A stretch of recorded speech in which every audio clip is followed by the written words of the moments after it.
un seul point. Si vous avez trouvé qu'Abdul Majid est dans l'erreur, Abdul Majid n'est pas un savant. C'est un simple musulman qui aime sa religion et qui met en pratique, qui a le grand souci de faire connaître sa religion et aussi de la défendre. Ad-din ou nasiha. Si vous avez des conseils, mes contacts, je suis là, je ne suis pas encore mort. Appelez-moi. Les points sur lesquels je me verrai dans l'erreur, je vous dirai oui, jazakumullah khair. Cheikh Albani a écrit un livre. L'a publié, un frère a écrit. Il a interpellé Cheikh Albani, qui a commis certaines erreurs. Cheikh Albani a corrigé les livres et a fait doua pour ses frères, des doua pour ses frères qui lui a rendu un grand service. Sinon, il aurait transmis des erreurs. Mais pourquoi moi? Vous m'appelez frère. Abdul Majid, c'est votre frère. Vous l'appelez. Il est là pour l'islam et pour les musulmans. Il y a des choses aujourd'hui que je ne peux pas connaître, à moins de m'asseoir au pied de Oustaz Hamza et Oustaz à côté pour connaître. Je ne peux pas tout connaître. Mais si j'ignore quelque chose, mais interpellez-moi. Frère, vous savez, vous êtes notre frère, vous êtes fait notre honneur, alhamdoulilah, mais il y a un tel point là. Vous avez dit telle chose, telle chose. Non, les savants ont dit ça, ça. C'est vrai, frère. Ah oui, je prends. Si alors que moi j'ai un argument, je dis non, je l'ai dit parce qu'il y a également des savants qui disent ceci. Je vais donner mon argument. Quoi est le problème?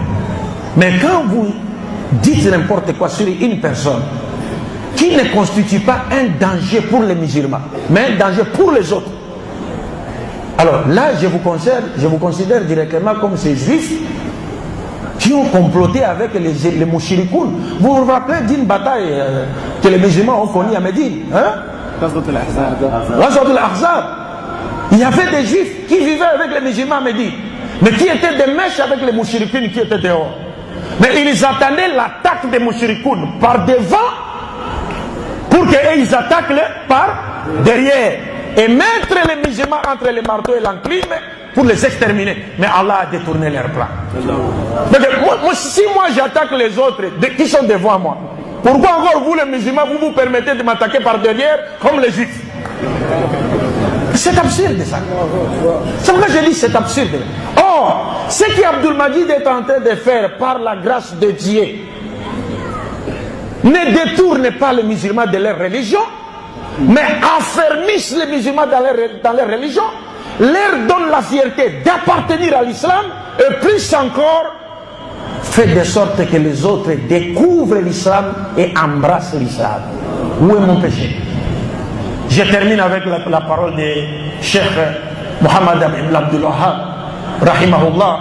Il était en train d'enseigner un jour le Sharh de Fath al-Bari de l'imam Ibn Hajar al-Asqalani, qui est un Ash'ari, s'il vous plaît.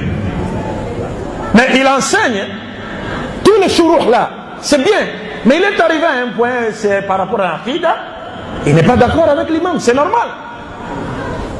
Il tire profit de ce dont il devait tirer profit, mais il arrive sur un point, il n'était pas d'accord avec l'imam, n'est-ce pas? Et il fait savoir ces points-là à ses disciples. Mais l'un de ses disciples s'élève.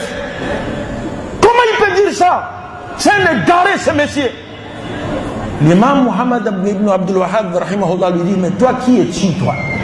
Tu es comme une mouche, toi.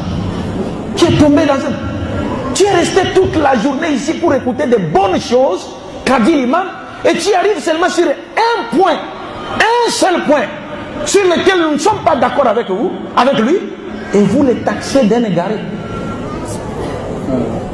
Donc ça c'est le comportement de Shaitan. Parce que Dieu, vous pouvez pécher 1000 fois. Quand vous vous décidez de vous repentir une fois, Dieu vous accepte. Mais Shaitan, vous pouvez le servir 1000 fois. Quand vous commettez une seule faute, il vous détruit. Assalamu alaikum wa rahmatullahi wa barakatuh.